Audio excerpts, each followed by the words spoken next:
This paper essentially is the one we were discussing, where they put out in Antarctica all of these different temperatures from weather stations that didn't even exist. There's a very few weather stations in Antarctica, and they had to create computer formulas in order to basically, imagine what all the temperatures would have been around the places. And it says the study relied ultimately on pure guesswork. The vast mass of Antarctica, all satellite evidence has shown, has been getting colder over the past 30 years, and last year's sea ice cover was 30% above average. It's actually really interesting too, because they have to simulate data, because the whole thing's actually a fantasy, and they've also previously simulated the Earth's climate without the hydrological cycle, which makes almost no sense, because global warming and the whole greenhouse effect is primarily driven by moisture. Another climate article, this is also from the AP, UN climate chief quits, leaves talks hanging. Yvon Dubois, 5 months before 193 country continuation of Copenhagen at Cancun, Mexico, has quit, citing that he's just been really upset and frustrated, and now he's stepping down to work in business and academia. Yep, all of these things are finally getting to the guys, I suppose. All the scandals come out, all the leaks of all of their manipulated data.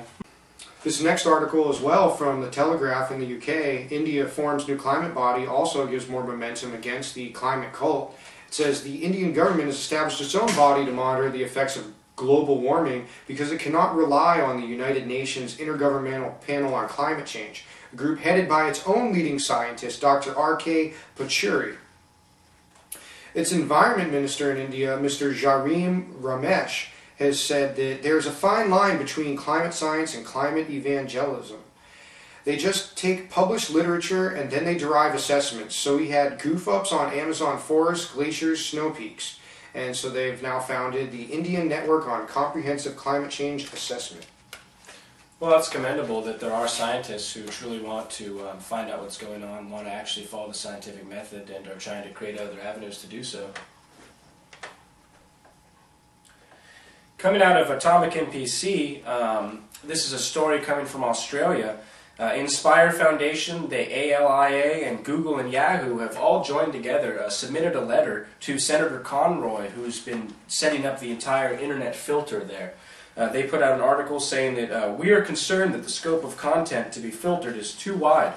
Filtering all RC material could block content with strong social or educational value.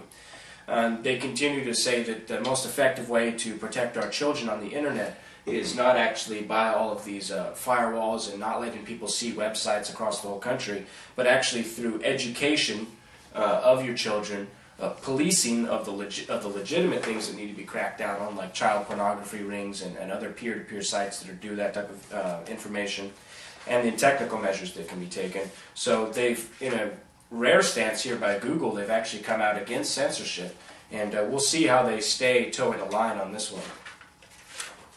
Yeah, you never know. It could just all be PR because they don't want to alienate their customer base and whatnot. Exactly. Another article relating to events in Australia's push towards censorship. This is from also AtomicNPC.com in the AU. Operation Titstorm takes Australian government websites down. It says, similar to the attack of March late last year, an infamous internet group called Anonymous attacked the government and parliament sites with a peak 7.5 million hits per second, which were bringing the servers down, and politicians were also flooded with pornographic emails and faxes and phone calls.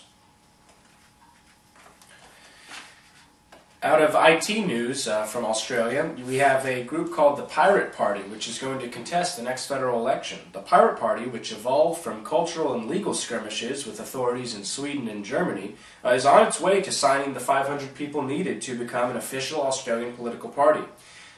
They have a strict stance about illicit copying and sharing of content, which they say doesn't equate to income loss for producers.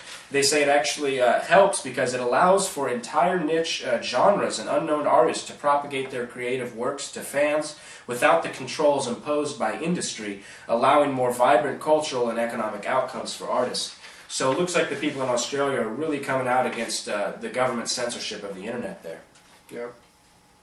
Well, and a great Mark Twain quote was, There's one thing that God cannot do, and it's find any sense in copyright laws, something to that effect. Another related story from the Raw story is UN agency calls for global cyber warfare treaty driver's license for web users. The International Telecommunications Union Secretary General gave a warning at the World Economic Forum debate where experts said nations now must consider when a cyber attack becomes a declaration of war. Craig Mundy, Chief Research and Strategic Officer for Microsoft, said that the internet is the biggest command and control center for every bad guy out there. We need a new kind of World Health Organization for the internet. He also called for a driver's license for internet users, saying, if you want to drive a car, you have to have a license that says that you are capable of driving the car, and the car has to pass a test to say it is fit to drive, and you have to have insurance. So yeah, they're going to try and say that it's a privilege for us to use the internet when the internet's supposed to be a source of freedom and not one of control, which is obviously, you know, the basic thing which we deal with on this program. Liberty and tyranny, exactly. And so we're seeing the push towards tyranny on the internet based on security over our liberties once more, which Absolutely. is an age-old tale. Our next story comes from Wired.com. It says, dumb labels laws, not Google, to blame for music blog deletions. It says some call it Music Blogicide 2010. An article from The Guardian says Google shuts down music blogs without warning. Music labels actually often give bloggers permission to post songs on their sites. And Google has takedown notices which are issued by label representatives which shut down the blog immediately. The Digital Millennium Copyright Act imposes these actions with the threat of liability for Google, while laws fail to distinguish legitimate content. So in the meantime, we're going to continue to see this kind of a thing where they're going to take down legitimate content. And they just took down all kinds of people's blogs without even warning them ahead of time, so they could save all their work that And they have no means to tell that they were legit and they had permission. Well, one thing that's trying to be done about all of this anti-freedom acts that are going on around the world is WikiLeaks, as well as Iceland MPs have proposed a journalism haven for their country in Iceland, which would be basically a way for journalists around the world to have their information stored and kept in a safe place where it's not going to be infringed upon and censored and taken down by these different tyrannical organizations that are being set up around the world. I think it's a great idea, and I hope they really go through with it. Yeah, hopefully it will go international and we can get rid of tyrannical forms of media. But that's all of our news, and hope you look into it a bit further by checking the links on our website and learning more. Unstackingthedeck.ning.com. It's all one word, unstackingthedeck.ning.com.